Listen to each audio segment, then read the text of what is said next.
Hello, this is Opinion Radar, and if you're anything like me, a crafter who's spent decades turning yarn into love, you know the joy and frustration that comes with aging hands and tired eyes. Today, I'm sharing my honest thoughts on something that promised to make life a little easier: the Yarniss digital counter crochet hooks. At $30, it's not your average set, and I'll admit, I was curious. It's marketed toward crocheters who want a smarter, more organized way to create, and with 18 sizes in one sleek case, a built-in counter, and even a light, well, it certainly caught my attention. Now, I've tried my fair share of gizmos over the years, some helpful, most gathering dust. So I put this one to the test for weeks. Is it truly a blessing for aging hands? Does it actually help you keep your place when little ones interrupt? Stick around because I'll be sharing not just the good, but the not so perfect truths that the packaging doesn't tell you. Oh, dear. Let me tell you about this little gem I've been using lately: the Yarniss digital counter crochet hooks. When my daughter gave it to me for Christmas, I must admit I was a bit skeptical. I've been crocheting for over 50 years, and I thought, what could a fancy hook with a light and numbers possibly do for me? But goodness, was I wrong. The light is such a blessing, especially in the evenings when I'm curled up watching my favorite shows or sitting on the porch as the sun goes down. The brightness has 3 settings, and I particularly love the dim one when I don't want to disturb my husband reading nearby. It casts just enough glow to see my dark yarns, like that deep burgundy I used for my last Afghan, without blinding the poor man. And the handle?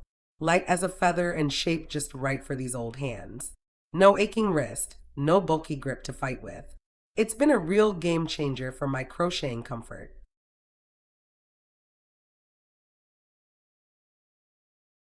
Now, one thing I truly appreciate is the variety of hook sizes, 18 in all, from teeny tiny 2.0 millimeters up to a sturdy 14.0 millimeters. That's more than I've ever owned at once. I've been working on a project with chunky yarn for a baby blanket, and then switched to a delicate thread for a shawl, and I didn't need to dig through my basket for different hooks. It's all right there in that lovely book-style case, so organized and easy to carry. I even take it with me when I visit my sister for our weekly stitching circle. Changing the hook tips is simple enough with that little wrench tool they provide, though I'll admit, it took me a minute to get the hang of it. The only trick? Make sure to wipe off that oily film on the metal tips before you start, something I didn't realize until my foundation chain ended up slippery as a wet noodle. A quick swipe with rubbing alcohol fixed it right up, but I wish they'd mentioned that in the instructions.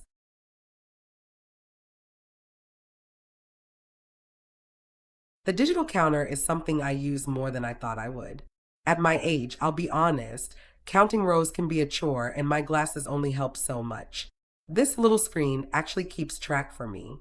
I just press the button as I go, and if I lose count or get distracted by the grandkids running through the house, I can easily reset it.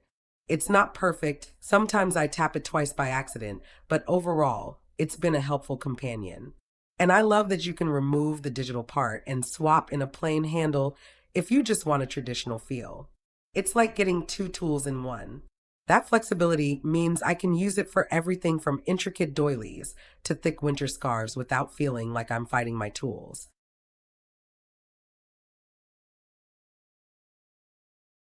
Now, let's chat about the not-so-perfect bits, because no tool is flawless. The plastic hook tips? Well, they do glide through yarn nicely, but they're not quite as sturdy as the metal ones I'm used to. I had one snap on me while working with a tighter stitch, snapped clean in half.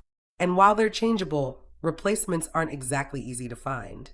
Also, the size markings on the tips are printed on clear plastic, so they're nearly invisible unless you hold them up to the light. I've got pretty good vision with my readers, but I can only imagine how frustrating this would be for a friend who's more hard of sight. It's a small thing, but one they could easily fix. Oh, and the rubber grip on the handle, bless its heart, keeps sliding down the shaft while I'm working.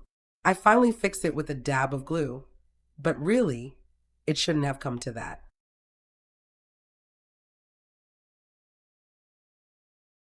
Despite those flaws, I still reach for this set more than any other. I used it all month long when I was making that little frog for my grandson. He still thinks it's magic that Nana didn't lose count once. And the rechargeable battery? Marvelous. I've only charged it once in 3 months, and that was after using it every single day. No hunting for tiny batteries that always roll under the couch. Plus, the light settings are thoughtful, not too harsh, not too dim. I've used it on bright porch mornings and in dimly lit restaurants while traveling, and it's held up beautifully. It's not just for older hands, either. My granddaughter, who's just starting out, found it helpful when we worked on her first coaster together. It kept her from getting overwhelmed with counting.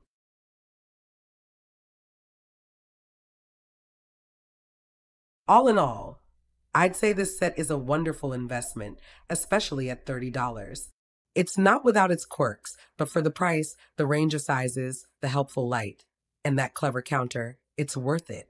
If you're someone who crochets in low light, struggles with counting, or just wants a well organized, portable set, this could be just the thing.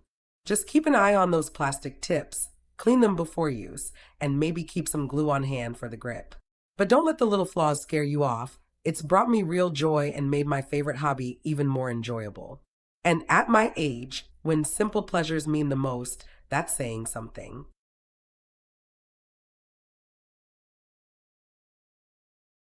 Well, darlings, if this little chat warmed your heart like a cozy blanket, do click that like button and join our growing circle of crafty companions. Subscribe so we can keep stitching joy together, one bright, well lit hook at a time. You'll never miss a pattern or a story ever again.